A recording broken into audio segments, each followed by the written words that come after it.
আসসালামু আলাইকুম। আমি প্রতিদিনের মতন আজকে একটি রেসিপি নিয়ে আসলাম। এখন হাঁড়িতে দিয়ে দিয়েছি দুধ দিয়ে ভালো করে আমরা এগুলাকে জাল করব। দিয়ে দিব তেজপাতা, এলাচ, দারচিনি দিয়ে একটু নাড়তে থাকবো, তলায় যেন না লাগে। অনেক সময় নিয়ে নাড়তে থাকবো।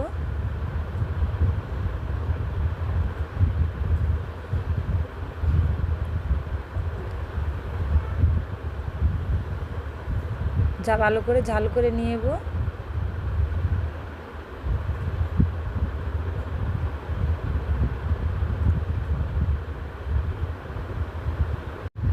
দিয়ে দিয়েছি গুঁড়ো দুধগুলা দিয়ে এখন দিয়ে দিব চিনিটা দিয়ে ভালো করে ঝাল করে আবার এখন উঠিয়ে নিব। উঠিয়ে এখন দিয়ে দিব সেমাইগুলো। ঠান্ডা হয়ে আসছে, দুধটা হালকা কুসুম গরম থাকবে, তখন দিয়ে দিব সেমাইটা। দিয়ে একটু রেখে দিয়ে দিব কাজু বাদাম, কাঠবাদাম, কিশমিশ দিয়ে পরিবেশন করব। হয়ে আসছে আমার লাচ্চা সেমাই।